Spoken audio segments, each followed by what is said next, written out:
Hey everyone, Zach the Money Nutritionist here, and today I want to talk about something that people ask themselves all the time, and that question is, what exactly do the super wealthy do that I can do too? So we're going to try and answer that today.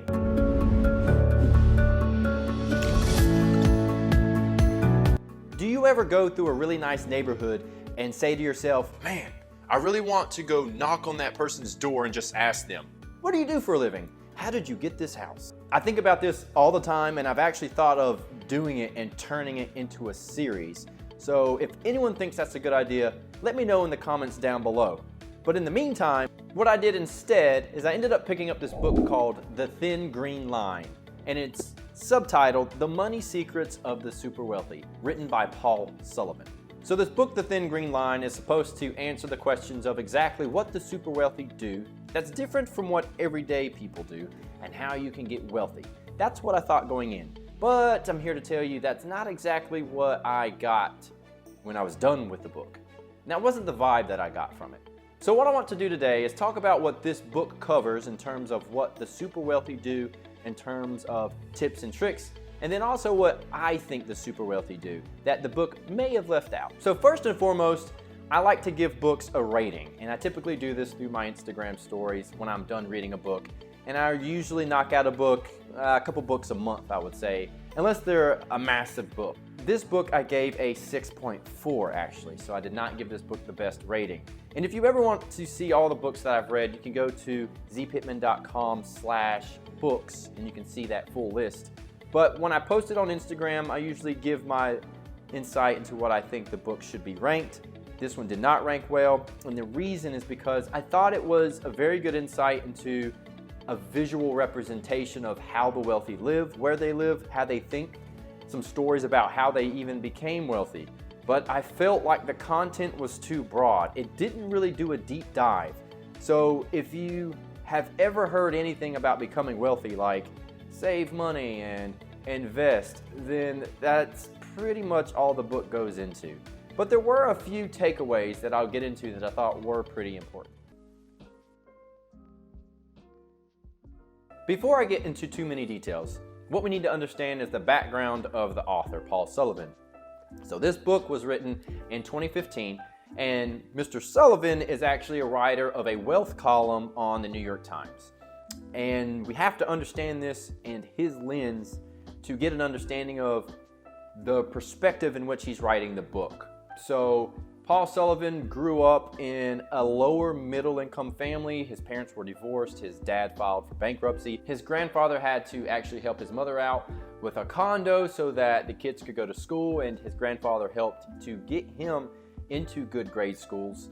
Paul then eventually went to Trinity College and the University of Chicago for a master's in history. Some deeper things that I did learn about Paul Sullivan that he mentions in the book is that he doesn't really have a good relationship with his parents. I think that's very telling given some of the topics he covers in the book. Paul is also married. He was married at the time of the book, at least.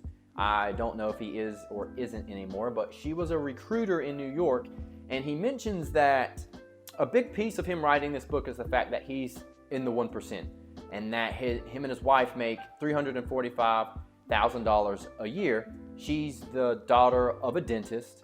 But what I thought was interesting is that to be in the top 1% now, you have to make $480,000 as a household. It was even $420,000 a couple years ago in 2018, 2017.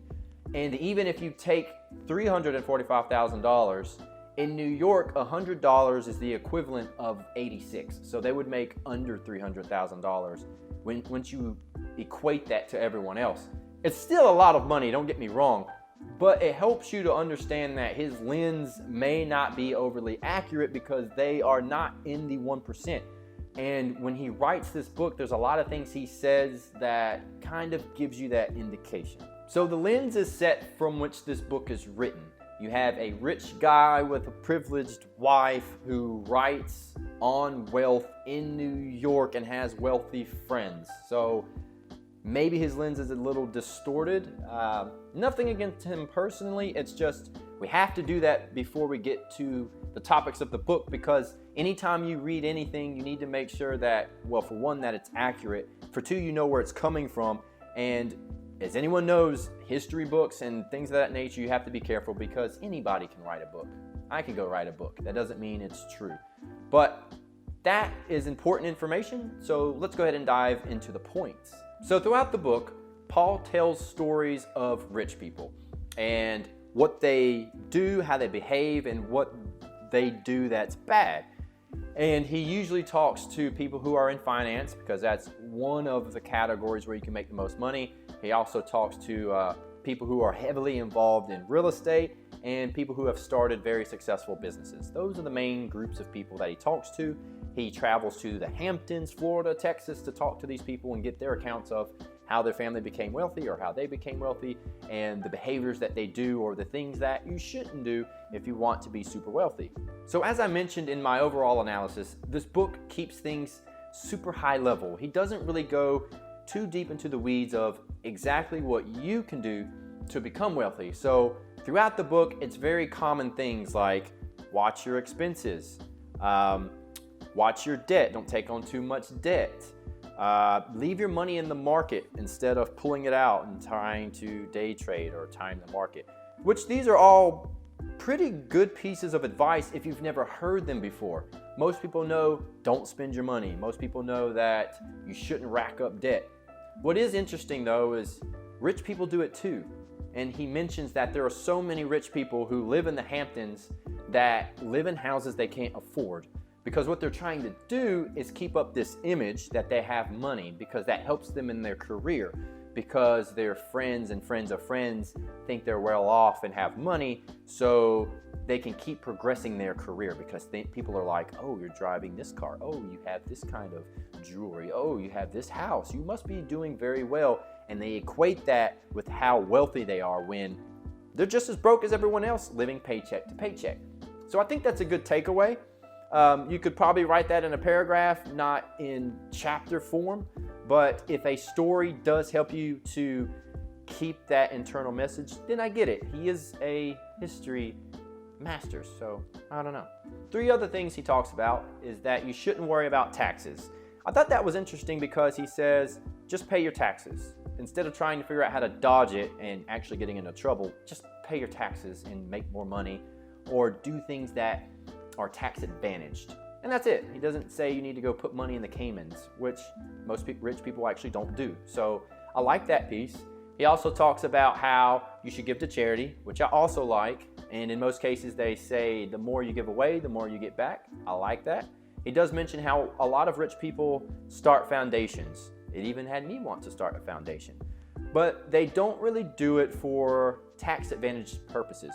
However, there are huge tax advantage purposes when it comes to giving to foundations that I won't get into. So I'm not quite sure how much I believe that because who's gonna say, oh, of course I give to charities just for the tax write-offs. No, that's gonna just hurt their entire reputation. So take it for what you want. And the last piece that he says is focus on education, not just for yourself, but for your kids. I found that to be the most insightful piece of the entire book. So when it came to education, I thought that was the most insightful thing he mentions because he talks about how wealthy people focus on 529 plans or nowadays focusing on an IRA and saving for kids' college, where instead what you should do is save for private or very good education when a kid is young. He mentions that super wealthy understand that grooming your child while they're young, typically and psychologically between the ages of 0 and 7 is where you can groom a kid because after 7 they are supposed to become who they will be for the rest of their life. But psychology aside, the super wealthy's focus on a kid early sets them up to be successful regardless of what school they go to or who their teachers are. Now, I found this to be very different than conventional wisdom, which says save money for your kids' college because college is expensive, which still makes sense and you should probably still do. But this theory states that wealthy people save for private schools so that when they're in elementary or in grade school, they go to better schools early on. And that is what sets them up for success. So if you are not a parent yet, like me, and you know you're going to have kids and want them to be successful, you should start saving now so you can give them the best tools early on in their life so that they'll be successful later. And that helps them to become wealthy. And actually, it'll save you money because then they'll probably get scholarships to college. So I thought this to be the biggest aha moment for me in saying that I probably need to save more for school now for my kids, so when they hit about 4, 5, 6, 7, we can send them to better schools early and then mesh them into public schools or whatever later and let them choose where they want to go to college. So I thought it was a bit different than the typical wisdom. I thought that was by far the most insightful thing in the whole book. What I wish existed in the book was a section on money and ethics, or a section on money and relationships, because as he mentioned, his relationship with his parents wasn't great, and as you see in countless instances in the book, wealthy families have problems with relationships. For instance, Ruth Chris, which I did not know was started by a woman out of New Orleans, her family is very dysfunctional because her kids became entitled, and one had very bad drug issues. And I'm sure you know people who are in the same boat where they become wealthy and their kids are a mess. And they say that most generational wealth is lost after 2 generations, and that's the average. So I would have liked to have seen more insight into wealth and relationships, but it's supposed to be money secrets, so I guess that didn't fit the mold. So with all of that said, those are my main takeaways from the book. Overall, it didn't go very deep. It was very broad and very high level. Maybe that's how he intended it to be.